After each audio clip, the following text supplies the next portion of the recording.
बहुत समय पहले की बात है। एक छोटा सा नगर था। उस नगर में एक बहुत ही धनी सेठ रहा करता था। उस धनवान सेठ के पास कहने को सब कुछ था। किसी चीज की कोई कमी नहीं थी। उस धनवान सेठ ने अपने जीवन में बहुत बड़े बड़े मुकाम हासिल किए थे। उसने अपने जीवन में कई सफलताएं प्राप्त की थी। वह जिस नगर में भी व्यापार करने जाता, वहां पर भी उसे सफलता मिलना निश्चित था। वह अपने जीवन में कभी भी हारा नहीं था। उसका व्यापार भी खूब जोरों शोरों से चल रहा था।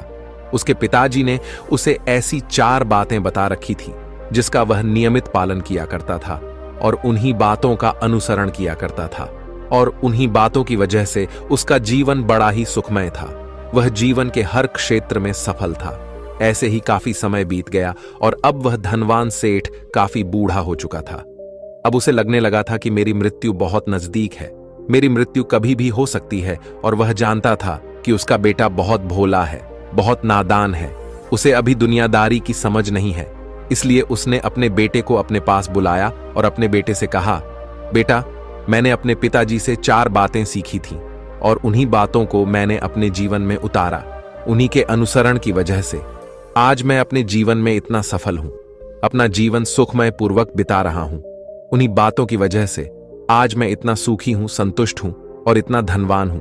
ना ही कभी मुझे कोई बीमारी हुई और ना ही मुझे कभी कोई धन की कमी हुई। और तुम देख ही पा रहे हो कि मैं इस नगर का सर्वश्रेष्ठ धनवान हूं। लेकिन आज मेरे पास जो कुछ भी है, मैं उससे संतुष्ट हूं, मैं खुश हूं। लेकिन मैं चाहता हूं कि तुम मुझसे भी आगे बढ़ो। तुम और नाम कमाओ, तुम और धन कमाओ, लोग तुम्हारे बारे में जाने, तुम्हें पहचाने, क्योंकि हमारा समय कुछ और था और तुम्हारा आने वाला समय कुछ और ही है। उस धनवान सेठ ने अपने बेटे को अपने और करीब बुलाया और उससे कहने लगा, बेटा, आज मैं तुमको दुनिया की ऐसी 4 महत्वपूर्ण बातें बताने जा रहा हूं जो मुझे मेरे पिताजी ने बताई थी, और इसी के कारण आज मैं इतना सफल हूं। यदि तुमने इन सभी बातों को अपने जीवन में उतार लिया, इनका नियमित तौर पर पालन किया, इनका अनुसरण किया, तो तुम भी अपने जीवन में बहुत धनवान बन जाओगे। अपने जीवन को बहुत सुखमय तौर पर बिताओगे। इन बातों के अनुसरण से ना तो तुम्हारे घर परिवार में कोई दुख आएगा और ना ही तुम्हारे व्यापार में कभी कोई परेशानी उत्पन्न होगी। इतना कहकर धनवान सेठ अपने बेटे को 4 बातें बताना शुरू करता है। वह कहता है, बेटा, सबसे पहली बात है काम पर छाव में जाना और छाव में आना। दूसरी बात, अपने घर के चारों तरफ चमड़े की बांड रखना। तीसरी बात, हमेशा खाने को मीठा करके खाना। और चौथी बात, अपनी पत्नी को हमेशा बांध कर रखना। इतना कहकर वह धनवान सेठ अब निश्चिंत हो चुका था। वह यह जानता था कि उसका बेटा बहुत भोला है। वह अपने पिता की बात अवश्य मानेगा और इन सभी 4 बातों को अपने जीवन में उतारे और इनका अनुसरण भी करेगा। देखते ही देखते कुछ महीने बीत गए और फिर एक दिन धनवान सेठ मृत्यु को प्राप्त हो गया। अपने पिता की मृत्यु के बाद उस धनवान सेठ के बेटे ने उन सभी 4 बातों को एक कागज पर लिख लिया ताकि वह उन्हें भूल ना जाए, और उन्हीं बातों को वह अपने जीवन में उतारने लगा। उन 4 बातों का अनुसरण करने लगा। सबसे पहली बात जो उसके पिता ने उससे कही थी, छाव में जाना और छाव में आना, तो उसने अपने घर से लेकर अपनी दुकान तक पूरे रास्ते पर एक टेंट लगवा दिया, क्योंकि उसके पास पैसा तो बहुत था और उसे कोई रोकने वाला भी नहीं था। जब भी कोई उससे पूछता कि आखिर तुमने ऐसा क्यों किया, तो वह उसके जवाब में बस इतना ही कहता कि मेरे पिताजी ने मुझसे ऐसा ही करने को कहा है। इसके बाद उसने अपने पिता की अगली बात का अनुसरण किया। उसने अपने घर के दोनों तरफ चमड़े की एक दीवार खड़ी करवा दी। इसे देखकर आसपास के लोग बहुत क्रोधित हो गए। वे लोग उससे झगड़ा करने पर भी उतर आए। कई लोगों ने तो यह तक कह डाला कि आखिर तुमने ऐसा क्यों किया, चमड़े की बाड़ तुमने क्यों खड़ी करवा दी, चमड़े से बहुत बदबू आती है और इससे हमें तकलीफ होती है, इसे आज ही निकलवा दो। लेकिन कोई उसका कुछ भी ना बिगाड़ सका, क्योंकि उसके पास बहुत पैसा था। इसलिए कोई भी व्यक्ति उसका ज्यादा समय तक विरोध ना कर सका, और उसने भी मन बना लिया था कि वह अपने पिता की सभी बातों को पूरे दिल से मानेगा। उसके पिता ने उसे तीसरी बात कही थी, खाने को मीठा करके खाना, जिस कारण वह अपनी पत्नी से हर रोज खाने में कुछ मीठा ही बनवा आता था। कभी सेवियांज, कभी हलवा, तो कभी मिठाइयां। हमेशा यही सब खाता रहता। और उसके पिता ने उसे चौथी बात कही थी, अपनी पत्नी को हमेशा बांध कर रखना। जिस कारण वह हर रोज अपनी पत्नी को रस्सी से बांध कर रखता था। ऐसे ही कई दिन बीत गए और देखते ही देखते अब वह सेठ के बेटे का जीवन धीरे धीरे बर्बाद होने लगा था, क्योंकि उसने अपने पिता की सभी बातों का गलत मतलब निकाला था और वह उसी के अनुसार उनका पालन कर रहा था। देखते देखते उसका उतना बड़ा व्यापार अब ठप होने लगा था। उसके यहां पर ग्राहकों की संख्या कम होने लगी थी, क्योंकि जब उसका मन करता तब वह दुकान जाया करता और जब उसका मन करता तो वह दुकान से वापस घर लौट आता।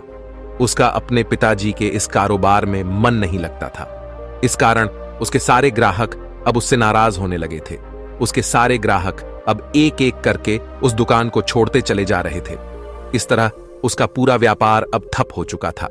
जिस व्यापार को खड़ा करने में उसके पिताजी ने खून पसीना एक कर दिया था, उस व्यापार को उसने कुछ ही महीनों में पूरी तरह से बर्बाद कर दिया था। अब उसका धंधा बहुत कम हो चुका था, जिस कारण वह बहुत परेशान रहता था, वह बहुत चिंतित रहता था। और इसके साथ ही उसने अपने घर के चारों तरफ चमड़े की दीवार खड़ी करवाई थी। उस कारण आसपास पर बहुत गंदी बदबू फैल चुकी थी। इसलिए जो भी उसके आसपास रहते थे उन सभी ने वह घर छोड़कर कहीं और पर अपना बसेरा बसा लिया। चमड़े की बदबू के कारण अब उसके घर में भी कोई नहीं आता था। यहां तक कि उसके मित्र और रिश्तेदार भी उस घर में आने से कतराते थे। लेकिन अब भी उसे समझ नहीं आ रहा था कि आखिर यह सब हो क्यों रहा है। वह बहुत परेशान रहने लगा था और वह हमेशा मीठा भोजन किया करता था, जिस कारण उसका वजन बहुत ज्यादा बढ़ चुका था। और इस मोटापे के कारण उसके शरीर में ना जाने कितनी सारी बीमारियों ने अपना घर बना लिया था। आए दिन उसके घर पर वेद आने लगे थे। इन्हीं कारणों से अब उसका पैसा भी इन चीजों में बर्बाद होने लगा था। और अपने पिता की चौथी बात उसने मानी थी, वह थी अपनी पत्नी को बांध कर रखता, जिसकी वजह से उसकी पत्नी उससे नाराज हो गई और वह घर छोड़कर अपने मायके लौट गई। उसने अपनी पत्नी को मनाने की कोशिश की, तरह तरह के उपाय किए, लेकिन उसकी पत्नी नहीं मानी। और वैसे भी कोई भी स्त्री ऐसे मर्द के साथ क्यों रहना चाहेगी जो उसे बेवजह ही बेबात पर बांध कर रखता हो। देखते देखते अब वह सेठ के बेटे का पूरा जीवन बर्बाद हो चुका था। ना तो अब उसके पास व्यापार बचा था, ना ही धन, ना ही उसकी पत्नी और ना ही वह रिश्तेदार जो पैसों के लिए उसके आसपास घूमा करते थे। और तो और अब उसका स्वास्थ्य भी ठीक नहीं रहता था, जिस कारण वह बहुत चिंतित रहने लगा था, बहुत परेशान रहने लगा था। उसे यह सब समझ ही नहीं आ रहा था क्या हो रहा है और क्यों हो रहा है। इन सभी बातों को लेकर तो बहुत परेशान रहता और वह मन ही मन अपने पिताजी को कोसा करता और कहता, पिताजी, आपने तो मेरा पूरा जीवन बर्बाद कर दिया। आपकी उन 4 बातों के कारण आज मुझसे मेरा सब कुछ छिन चुका है। ना तो मेरे पास व्यापार रहा, ना ही धन दौलत, ना ही वह रिश्तेदार, ना ही मेरी पत्नी, और यहां तक कि मेरे स्वास्थ्य ने भी मेरा साथ छोड़ दिया है। आप ही के कारण आज मेरा पूरा जीवन बर्बाद हो चुका है। यदि मैंने आपकी वह 4 बातें ना मानी होती, यदि मैंने उन्हें अपने जीवन में ना उतारा होता, तो आज मैं एक सुखमय जीवन जी रहा होता। आपकी इन 4 बातों पर चलकर मुझे क्या मिला? मैंने एक आज्ञाकारी बेटे की तरह आपकी सारी बातें भली भांति मानी, उन पर यकीन किया, उनका अनुसरण किया। लेकिन मैं ही मूर्ख था जो मैंने आपकी उन बातों पर आंख बंद करके यकीन कर लिया। इतना कहकर वह फूट फूट कर रोने लगा। तभी उसे एक दिन पता चला कि उसके पास के नगर में एक साधु आए हुए हैं और वह साधु सभी की समस्याओं का हल बताते हैं। चाहे कैसी भी समस्या हो, वह उसका निवारण अवश्य करते हैं। यह सुनकर उसने सोचा कि चलो एक बार मिलकर देखता हूं, हो सकता है कि मेरी भी समस्या का समाधान मुझे मिल जाए। इस आशा के साथ वह उन साधु के पास पहुंचा। वहां पहुंचकर सीधा उनके चरणों में जा गिरा और जोर जोर से रोने लगा। वह कहने लगा, हे गुरुवर, अब आप ही मुझे बचा सकते हैं। मेरे पिताजी ने तो मेरा पूरा जीवन बर्बाद करके रख दिया। आज मेरी जो भी स्थिति है वह सब मेरे पिताजी के कारण ही है। मेरे पिताजी ने मुझे जैसा कहा मैंने वैसा ही किया। हमेशा एक अच्छे बेटे की तरह उनकी सारी बातें मानी, अपने सारे फर्ज निभाए। और देखिए मेरे पिताजी ने मेरे साथ क्या किया।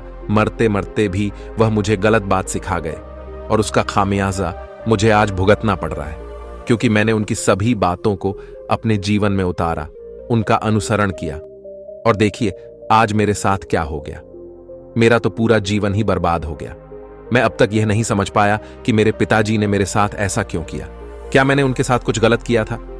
इतना कहकर वह उन साधु के सामने और भी जोर जोर से रोने लगा। तभी वह साधु महाराज उस सेठ के बेटे से कहते हैं, बेटा चुप हो जाओ, पहले मुझे अपनी सारी बात तो बताओ। आखिर तुम्हारे साथ क्या हुआ है? तुम इस तरह से क्यों रो रहे हो? तुम्हारी इस परेशानी का क्या कारण है? उन साधु के इतना कहने पर उस सेठ के बेटे ने पर्ची उन साधु के हाथ में रख दी, जो उसने अपने पिता की मृत्यु के बाद लिख रखी थी, जिसमें उसने अपने पिता की चारों बातें लिखी थीं। उन साधु ने पर्ची ली और उसे पढ़ने लगे, और उन्होंने जैसे ही वह पढ़ा तो वह जोर जोर से हंसने लगे, और वह उस सेठ के बेटे से कहते हैं, तुम कितने बड़े मूर्ख हो। तुम्हारे पिता ने तो तुम्हें दुनिया का सारा ज्ञान दे दिया, लेकिन तुम उसे समझ नहीं पाए, तुम उसका सही तरह से पालन नहीं कर पाए, और कहते हो कि तुम्हारे पिता ने तुम्हें गलत राह दिखाई है, तुमने गलत संदेश दिया है। तुम्हारे पिताजी तो तुम्हारी परीक्षा ले रहे थे कि तुम उनकी बातों को समझ पाते हो या नहीं, तुम उनकी बातों का सही मतलब निकाल पाते हो या नहीं। यदि वह चाहते तो इसका मतलब तुम्हें अच्छी तरह से बता सकते थे, लेकिन वह चाहते थे कि तुम इन बातों का मतलब खुद से जानो, खुद से समझो कि इन बातों का क्या अर्थ है। लेकिन अब तो ऐसा प्रतीत होता है कि मानो तुम्हारी बुद्धि बिल्कुल भ्रष्ट हो चुकी है। तुमसे बड़ा मूर्ख मैंने आज तक नहीं देखा।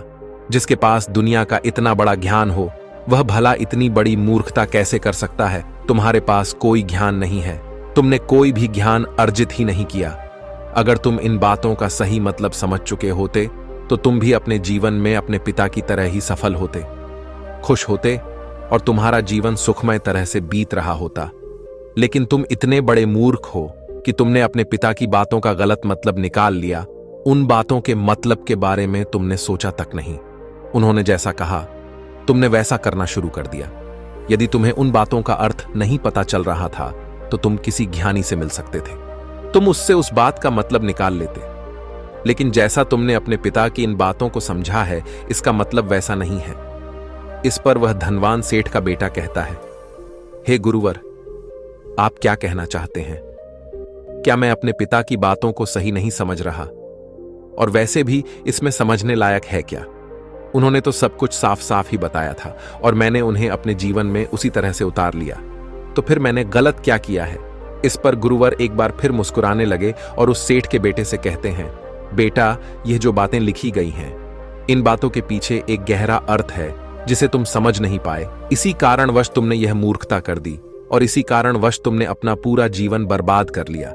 लेकिन अब भी कुछ नहीं बिगड़ा, अब भी तुम्हारे पास बहुत समय है। यदि तुम चाहो तो अब से मेहनत करके भी तुम अपने जीवन में एक बार फिर से वह खुशहाली, वश, समृद्धि सब कुछ हासिल कर सकते हो। इस पर वह सेठ का बेटा कहता है, ठीक है, कृपया करके मुझे उन चारों बातों का मतलब समझाइए। आखिर उन चार बातों का क्या अर्थ है? इस पर साधु सेठ के बेटे को कहते हैं, तुम्हारे पिताजी ने तुमसे कहा था, काम पर छाव में जाना और छाव में आना। इसका मतलब यह है सूर्य निकलने से पहले ही तुम दुकान पर पहुंच जाना और सूर्यास्त होने के बाद ही तुम वापस घर आना, जिससे तुम्हें दुकान पर अधिक से अधिक समय मिल पाएगा। तुम उस काम को अच्छी तरह समझ पाओगे, उस काम को अच्छी तरह से कर पाओगे, उस काम को बढ़ाने में तुम अपना दिमाग लगा पाओगे और तुम अपने काम में तरक्की कर पाओगे। लेकिन तुमने तो इसका गलत ही मतलब निकाल लिया। तुमने तो अपने घर से लेकर दुकान तक एक ऐसा टेंट लगवा दिया जिससे तुम छाव में आ सको और छाव में जा सको। अब तुम ही बताओ, क्या तुमने अपने पिताजी की इन बातों का सही मतलब समझा था? यह सुनकर वह सेठ का बेटा जोर जोर से रोने लगा और कहने लगा, हे गुरुवर, मेरी ही गलती थी। मैंने अपने पिता की इन बातों का गलत मतलब निकाला और इसी कारण वश आज मैं पूरी तरह से बर्बाद हो चुका हूं। मैं ही सबसे बड़ा मूर्ख था। मेरे पिताजी ने तो मुझे इतना महत्वपूर्ण ज्ञान दिया, लेकिन मैं उस हीरे को पत्थर समझ बैठा। आगे वह सेठ का बेटा उन गुरुवर से कहता है कि गुरुवर, दूसरी बात क्या है, उसका अर्थ क्या है? आगे गुरुवर दूसरी बात का अर्थ समझाते हुए कहते हैं, चमड़े की बाड़ करवाना, इसका अर्थ यह है कि तुम अपने घर में कुत्ता या बिल्ली पालना। जब तुम अपने घर में कुत्ता बिल्ली पाल लोगे तो यह तुम्हारे घर की चारों ओर से रक्षा करेगा, जिससे तुम्हारी धन दौलत पूरी तरह से सुरक्षित रहेगी और तुम बेफिक्र होकर दुकान पर मन लगा सकोगे, बेफिक्र होकर दुकान के कामों को समझ सकोगे और तरक्की कर पाओगे। और तो और तुम्हारे मन में कभी यह भी डर नहीं होगा कि कहीं कोई चोर आकर मेरी संपत्ति न चुरा ले। चमड़े की बाढ़ करवाने का असली मतलब यह है, लेकिन तुमने तो चमड़े की बाढ़ करवाने का मतलब कुछ और ही निकाल दिया। तुमने तो अपने घर की 2 दीवारों को ही चमड़े से पूरी तरह से भरवा दिया, जिस कारण आसपास गंदी बदबू फैल गई। तुम्हारे आसपास के पड़ोसी भी अपना घर छोड़कर कहीं और चले गए। यहां तक कि तुम्हारे मित्र, तुम्हारे सगे संबंधी भी उस बदबू के कारण तुम्हारे घर पर आने से कतराने लगे। और अब हालत यह हो चुकी है कि ना तो तुम्हारे घर पर कोई आता है और ना ही कोई जाता है। और इसी कारणवश लोग तुम्हें नापसंद करने लगे। और तुम्हारी बर्बादी का यह भी कारण है। आगे सेठ का बेटा कहता है, हे गुरुवर, ये सब तो ठीक है, लेकिन ये खाने को मीठा करके खाना, इसका क्या मैंने इसका भी अर्थ गलत निकाला है क्या? मैंने तो अपने पिता की बातों के कहे अनुसार ही हर रोज मीठा खाया, और आज देखिए मेरा शरीर कितना वजनदार हो चुका है, जिस कारण मुझे अनेक प्रकार की बीमारियों ने घेर रखा है। क्या मैं इस बात को भी गलत समझ रहा था? इस पर वह साधु उस सेठ के बेटे से कहते हैं, हाँ, तुमने इस बात का भी गलत मतलब ही निकाला है।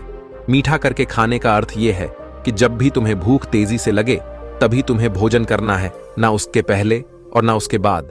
अन्यथा यदि तुम्हें भूख ना लगी होगी और तुम्हें भोजन मिल जाए तो तुम उस भोजन की कभी कदर नहीं करोगे। वह रोटी तुम्हें कभी मीठी नहीं लगेगी, फिर चाहे वह भोजन कितना भी स्वादिष्ट क्यों ना हो, चाहे भोजन कितना भी लाजवाब क्यों ना हो, तुम उसकी कदर कभी नहीं कर पाओगे, तुम उसका सम्मान कभी नहीं कर पाओगे। किंतु जब एक व्यक्ति को जोरों की भूख लगी होती है तो उसके सामने यदि तुम सूखी रोटी भी रख दो तो भी वह उसके लिए किसी पंचमेल से कम नहीं है।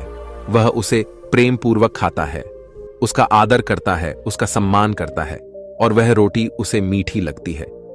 इसीलिए तुम्हारे पिताजी ने यह कहा था कि भोजन मीठा करके खाना, जिससे तुम्हारा स्वास्थ्य भी अच्छा रहेगा। क्योंकि जब एक व्यक्ति को भूख लगी होती है और उस समय पर जब वह भोजन करता है तो वह उसके लिए एक अमृत समान होता है, और वहीं पर जब किसी व्यक्ति को भूख ना लगी हो और ऐसे समय पर वह भोजन करता है तो वह उसके लिए विष समान है, वह उसे बहुत नुकसान पहुंचा सकता है। लेकिन तुमने तो इसका भी गलत मतलब निकाला था। तुम हर रोज मीठा खाने लगे, जिस कारण तुम्हारा वजन बढ़ने लगा, और इसी कारणवश तुम्हारे शरीर में अनेक रोग ने अपना घर बना लिया और यह तुम्हें मृत्यु के करीब ले जा रहा था। इसलिए आज से जब भी तुम्हें जोरों की भूख लगे तभी भोजन करना तुम्हारे लिए अत्यधिक फायदेमंद होगा और तुम्हारे शरीर को हमेशा निरोगी बनाने में तुम्हारी मदद करेगा। और जब भी तब भोजन की आवश्यकता ना हो, तुम्हें भूख ना लगी हो, ऐसे समय पर भोजन कभी ना करना। यह तुम्हारे लिए बहुत नुकसानदायक साबित होगा। और यही तुम्हारी तीसरी गलती थी, जिस कारण तुम्हारा पूरा जीवन बर्बाद हो रहा था। आगे सेठ का बेटा कहता है, चौथी बात तो बिल्कुल साफ लिखी गई है, अपनी पत्नी को हमेशा बांध कर रखना। तो इसका अर्थ भी कुछ और है क्या? मैंने इसका भी गलत मतलब निकाला है। इस पर साधु कहते हैं, हाँ बेटा, अपनी पत्नी को बांध कर रखने का अर्थ यह नहीं है कि तुम रोज रस्सी से बांध कर रखो, बल्कि इसका अर्थ तो यह है कि जब भी तुम दोनों के बीच में कोई आपसी मतभेद हो जाए, कुछ नोक झोंक हो जाए, तो तुम अपनी पत्नी पर हाथ मत छोड़ना। जब तक एक स्त्री का पति उसके साथ रिश्ते में बंधा होता है तो वह अपने रिश्तों में बंध जाती है और वह अपने रिश्ते को पूर्ण तरीके से निभाने का हर मुमकिन प्रयास करती है। और ऐसे समय पर यदि तुम्हारे बीच कुछ नोकझोंक हो जाए, कुछ गलतियां हो जाएं, और ऐसे समय पर तुम उस स्त्री का हाथ नहीं छोड़ते तो वह तुम्हें छोड़कर कभी नहीं जाएगी। लेकिन इसका अर्थ यह भी नहीं है कि तुम अपनी पत्नी पर अत्याचार करो, बल्कि तुम्हारे पिताजी यहां पर कहना चाहते थे कि जो भी कोई व्यक्ति तुम्हारे साथ किसी रिश्ते में जुड़ा हुआ है, उसे अपने रिश्ते में इस तरीके से बांध लो कि वह तुम्हारे साथ झगड़े और नोक-झोंक के बाद भी नुकसान न पहुंचा सके, वह तुम्हारे साथ कुछ गलत ना कर सके और तुम्हारा फायदा ना उठा सके। अपने रिश्तों को हमेशा बांध कर रखना, उन्हें खुला मत छोड़ना, अन्यथा वह तुम्हारे हाथ से फिसल जाएंगे। और हम में से अधिकांश लोग अपने जीवन में यही गलतियां करते हैं और अपने नए रिश्तों को कभी समय नहीं देते, जिस कारण उनका रिश्ता उतना मजबूत नहीं हो पाता और इसी कारणवश वह अपने रिश्ते से हाथ धो बैठते हैं। और यही गलती तुमने भी की। तुमने तो अपनी पत्नी को बांध कर रखा था, तो भला वह तुम्हें कैसे माफ कर सकती है? और यही कारण है कि वह तुम्हें छोड़कर चली गई। तुमने जो अपनी पत्नी के साथ किया वह माफी के लायक नहीं है, लेकिन तुम्हें अपनी पत्नी से माफी मांगनी चाहिए क्योंकि तुमने गलत किया है। इसलिए जाओ और अपनी पत्नी से माफी मांगो, उसे वापस घर लाओ। और यही वह 4 बातें थीं जो तुम्हें तुम्हारे पिता ने समझाने का प्रयास किया था, लेकिन तुमने इन सभी बातों का गलत मतलब निकाला और इसी कारणवश तुम पूरी तरह से बर्बाद हो गए। किंतु अभी भी तुम्हारे पास बहुत समय है। यदि तुम इन सभी बातों का सही से अनुसरण करते हो तो तुम अपने जीवन में एक बार फिर से वह सब कुछ हासिल कर सकते हो जो तुमने खोया है। ये सारी बातें हमारे जीवन की पूरी परेशानियों का समाधान है। तुम किसी भी तरह से इनको देख सकते हो। यदि तुम कामयाब होना चाहते हो तो तुम्हें मेहनत करनी ही होगी।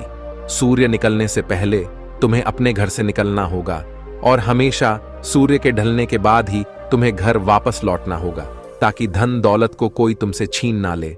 तुम्हें अपने रिश्तों को कुछ इस तरीके से बांधना होगा ताकि वह रिश्ते तुम्हें परेशान ना करें, तुम्हें तकलीफ ना पहुंचाए, तुम्हारा फायदा ना उठाए। और हमेशा एक अच्छा और स्वस्थ भोजन करना जब तुम्हें भूख लगी हो, ताकि तुम्हें जो भी सांसें मिली हैं तुम उसे खुशी खुशी जी सको। और अपने रिश्तों को हमेशा बांध कर रखना, उन्हें खुला मत छोड़ना, अन्यथा वह तुम्हारे हाथ से फिसल जाएंगे। और अपने घर में अवश्य ही कुत्ते या बिल्ली को जरूर पालना, ताकि तुम्हारा धन हमेशा सुरक्षित रहे। इन सभी बातों का अपने जीवन में अनुसरण करने के बाद तुम अपने जीवन में सब कुछ एक बार फिर पा सकते हो जो तुमने आज तक खोया है। और हो सकता है कि तुम इससे भी अधिक उन्नति कर पाओ, इससे भी अधिक समृद्धि पा सको, अपने जीवन को खुशहाल और सुखमय बना सके। इतना कहकर वह साधु शांत हो गए और सेठ का बेटा भी अपनी सभी गलतियों को समझ चुका था। उसने उन गुरु को प्रणाम किया और वापस अपने घर लौट गया। उसने उन सभी 4 बातों को अपने जीवन में उतारा, उनका सही सही अनुसरण किया। उसके बाद से उसके जीवन में सकारात्मक प्रभाव दिखने लगे। वह एक बार फिर से अपने व्यापार को खड़ा करने में सफल रहा। वह एक बार फिर से अपनी पत्नी को घर लाने में सफल रहा और देखते ही देखते उसका जीवन सुखमय और आनंदमय हो गया था। तो दोस्तों, मुझे उम्मीद है कि आपको यह आज कहानी पसंद आई होगी और आपने इससे कुछ सीखा होगा। कहानी के बारे में अपने विचार आप हमें नीचे कमेंट बॉक्स में कमेंट करके बता सकते हैं। जाने से पहले वीडियो को लाइक करें और चैनल को सब्सक्राइब जरूर करें। तो चलिए मिलते हैं ऐसी ही कोई नई कहानी। तब तक के लिए अपना ख्याल रखें। धन्यवाद।